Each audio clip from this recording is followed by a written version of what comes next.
A formação do não gerado. Neville Goddard. 5 de março de 1963. Somos informados nas cartas de Paulo aos Efésios, 5 versículo 1. Sede imitadores de Deus, como filhos queridos. Então, devemos descobrir o que Deus fez. Dizem-nos, Ele chamou uma coisa que não se via como se existisse e o que não se via tornou-se visível. Romanos 4 versículo 17. Aquele que teve a visão, e eu me volto para que é Blake, e Blake disseram. Muitos supõem que antes da criação tudo era solidão e caos. Esta é a ideia mais perniciosa que pode entrar na mente, pois tira toda a sublimidade da Bíblia e limita toda a existência à criação e ao caos. Mas ouça a próxima afirmação: na eternidade existe e todas as coisas estão na eternidade, independente da criação, que foi um ato de misericórdia. Nenhum cientista hoje acredita nisso. Eles acham que saímos do caos, eles acham que a coisa toda começou a evoluir a partir de algo que não existia. E aqui alguém com visão nos diz: e a eternidade existe, e todas as coisas na eternidade, independentes da criação, cujo ato criativo foi um ato misericordioso. Agora, o que ele quer dizer com isso? Bem, eu tive uma visão e sei que Blake está dizendo a verdade, então estou dizendo a verdade com base na minha visão. Tudo neste mundo é para sempre. O que vocês veem agora, o que os antigos viram, o que vão ver, tudo é para sempre. Estas são partes da estrutura eterna da eternidade, e este corpo, este pequeno púlpito, tudo no mundo é apenas uma pequena parte da estrutura eterna da eternidade. Não surgiu, sempre existiu, todas as estrelas, tudo na terra, tudo parte da estrutura eterna da eternidade. Agora ele fala da criação como um ato de misericórdia. E aqui está você como um corpo, eu sou como um corpo, e todos esses corpos, tudo, e então Deus disse: façamos o homem à nossa imagem, conforme a nossa semelhança. Gênesis 1 versículo 26. Pois aqui o homem faz parte da estrutura do universo. Mas aqui Deus está dizendo: façamos o homem à nossa imagem, conforme a nossa semelhança, e isso é um ato de misericórdia. E então ele pega o homem como eu pegaria uma árvore e diria a você: vamos fazer uma árvore e moldá-la em nosso ser, a nossa semelhança. Vamos dar-lhe as qualidades que possuímos e a nossa criatividade. Não pode criar por si mesmo, é simplesmente o universo e tudo faz parte da estrutura. Todo o vasto mundo é simplesmente o universo, e tudo faz parte da estrutura. E Deus está se moldando agora, e Deus, o não gerado, está se gerando. E então ele se gera em mim, ele se gera em você. Quando ele completa o ato de se gerar em nós, somos Deus. Nós somos aquilo que poderia agora usar a mesma estrutura para gerar qualquer coisa que possamos conceber. Então Deus toma o homem, parte da estrutura eterna do universo, e se gera no homem, e quando ele se gera no homem, o estado gerado é aquele que o gerou. Deus e o homem, ou aquilo que saiu do homem pelo ato de Deus, são Deus. Agora me disseram: deixe o indivíduo imitar a Deus como um filho querido. Disseram-me: tudo é, a eternidade existe, e todas as coisas na eternidade, independente da criação. Agora vou criar. Deus foi o Criador. Tudo existe independentemente da criação. Então, como eu faria isso? Não consigo pensar em nada que não exista. Penso em você em inúmeros estados mentais, de quando você gosta de mim, não gosta de mim, você é simpático, antipático, posso pensar em você de inúmeras maneiras. Mas eu quero criar algo agora, quero criar algo que seja adorável para mim, então trago você na minha mente, e trago outro na minha mente, e então tenho na minha imaginação uma festinha, e digamos um coquetel, um chá, um jantar, e controlo as imagens que trouxe à minha mente, pois tudo existe na eternidade.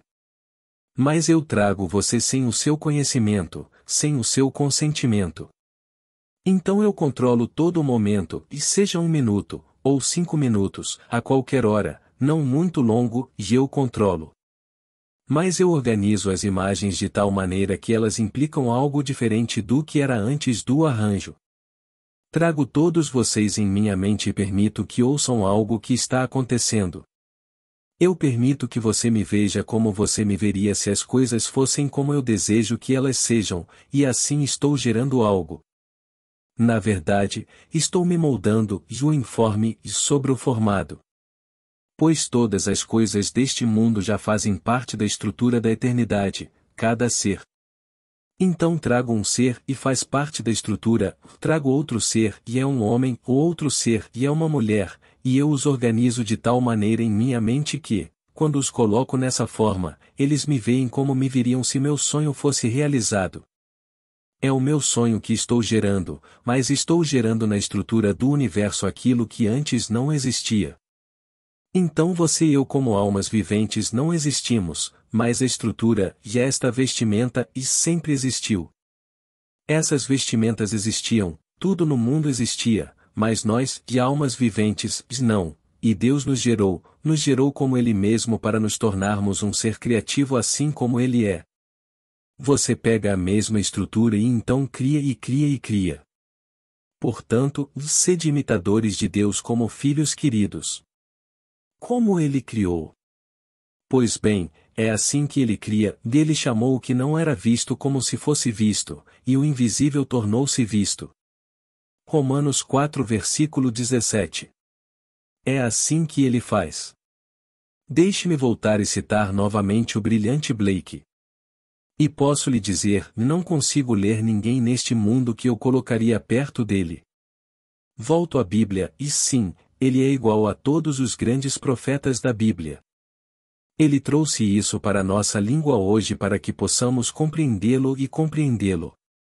Ele disse, muitos supõem que antes da criação tudo era solidão e caos. Esta é a ideia mais perniciosa que pode entrar na mente, pois tira toda a sublimidade da Bíblia e limita toda a existência à criação e ao caos. A eternidade existe e todas as coisas na eternidade, independente da criação, o que foi um ato de misericórdia. Imaginem só, se Deus não tomasse isto que era Ele mesmo, e através do seu desejo maravilhoso e intenso da sua parte, não criasse a sua imagem a partir daquilo que era, não estaríamos aqui como seres vivos e criadores, e criando mal, mas criando. Se criarmos erroneamente inúmeras vezes, ainda poderemos criar. Uma criação errada ainda é uma criação. Eu trago a guerra, a revolução, todas estas coisas horríveis no mundo já ainda está em criação. E eventualmente aquele que iniciou este processo nos trará a sua própria semelhança, e seremos um com Deus. Mas assim como ele fez isso a partir de coisas que são partes eternas da eternidade, e que este corpo e esta pequena coisa aqui que aparentemente irão decair, e isto irá decair, a vestimenta irá decair, tudo irá decair. Na verdade não acontece, e essa é a grande ilusão, é para sempre. Tudo neste mundo faz parte da estrutura eterna do universo. E de todas essas partes Deus disse então, façamos o homem, pois já existíamos, como uma árvore. Não fazemos o homem do caos, o homem existe e é parte da estrutura, parte do universo. Mas agora, façamos o homem como parte da estrutura do universo, e façamo-lo agora à nossa imagem, à nossa semelhança. E então ele pega o homem e o transforma à sua imagem. Agora voltamos ao livro do Gênesis e vemos o que ele faz com o homem. Uma palavra usada no livro é a árvore da vida, de onde o homem de alguma forma estranha é expulso, porque ele pode comer da árvore da vida antes de estar preparado. Bem, se você tem uma concordância, eu tenho a concordância de James Strong, a palavra árvore é definida como a espinha dorsal, o carpinteiro, a forca. Quem está pendurado na forca? É chamada a forca. Esta palavra, a árvore, é a forca, é a espinha dorsal, o carpinteiro e em outras palavras, o construtor, o oleiro, o criador. Lá ele está pendurado na árvore.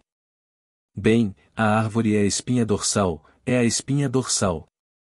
E depois de inúmeras brincadeiras com isso, chamando-o de homem, ele traz à tona algo que é totalmente diferente, e é ele mesmo. É moldado porque ele é o não gerado, e ele está se moldando numa forma. Assim como eu pegaria o oleiro e moldaria o barro em alguma forma, e o moldaria de acordo com o desejo do meu coração, Deus está moldando-se ao homem. E quando ele tiver completado o ato como deseja, há 3 estágios definidos onde ele revela o trabalho concluído. Ele nos molda, e nos molda, e nos molda, tornando-nos cada vez mais sensíveis, cada vez mais criativos, cada vez mais parecidos com ele, e quando ele está convencido de que somos exatamente como ele revela seu trabalho, e o desvelamento da obra começa com o despertar de si mesmo, e isso se chama ressurreição. Ele desperta no indivíduo em quem completou a obra, e esse despertar na Bíblia é a ressurreição. Então, após a ressurreição, ele passa por um ato como um nascimento e nasce do alto. E ele é autogerado, porque o indivíduo que nasce não pode conceber ser gerado por outra pessoa que não seja ele mesmo. Ele não pode nem por um momento, e quando acorda no túmulo de seu crânio, já acreditar que é diferente de si mesmo, e quando sai de seu próprio crânio, ele não pode ter nenhum sentimento, nenhuma sensação de ter algum pai ou mãe. Então, se ele nasceu, então ele deve ser autogerado. Deus está gerando a si mesmo de tal maneira que, quando ele gera a si mesmo, a coisa gerada é Deus, e ele sai e apenas autogerado. Depois vem uma segunda etapa, onde ele tem a experiência de ser pai. Até aquele momento ele não percebeu que estava. E agora, por incrível que pareça, quando ele vê o símbolo que lhe revela a paternidade, não existe mãe. Ele é o pai do Filho unigênito de Deus e agora sabe quem ele é. Foi preciso que o Filho lhe revelasse quem ele realmente é. Davi é o Filho. E então vem o terceiro símbolo, e o terceiro símbolo é onde todo o véu que separava os dois é rasgado de cima a baixo. Do topo do crânio até a parte inferior da coluna, ele é cortado em 2. Hebreus 10 versículo 19. Diz o propósito dessa separação. O que aconteceu daquele momento em diante, os dois se tornaram um, e eles não são mais 2. Eles estavam separados por um véu e o véu era o corpo de Deus, e ele foi rasgado, e a coisa toda, de cima a baixo, e então, por incrível que pareça, você se vê. Posso citar Blake novamente. Eu contemplo as visões do meu sonho mortal de 6.000 anos deslumbrantes em torno de tuas saias como uma serpente de pedras preciosas e ouro. Eu sei que sou eu mesmo, ó meu divino Criador e Redentor. Jerusalém, 1 versículo 96. Nesse momento você vê o ser que te criou e você é o mesmo ser que te criou. É uma autocriação. Deus se gerou no molde chamado homem. E naquele momento quando você vê isso, depois da divisão de cima para baixo, você vê essa luz líquida, dourada, em movimento, e é você e você sabe disso. E você diz, e eu sei que sou eu mesmo, ó meu divino Criador e Redentor. E então você, como o próprio ser que o criou, sobe em forma serpentina direto para Sião. Pois todos vão para Sião, todos vão para Nova Jerusalém. Portanto a criação é um ato de misericórdia. Agora, vamos entrar no silêncio. O texto de hoje fala sobre a ideia de que a criação é um ato de misericórdia de Deus, e que tudo na existência faz parte da estrutura eterna da eternidade. Deus molda a humanidade à sua imagem e semelhança, e, eventualmente, os indivíduos se tornam um com ele por meio da autocriação. A ressurreição e a experiência de ser pai são estágios nesse processo, culminando na união com Deus. Neville destaca a importância de imitar Deus como filhos queridos.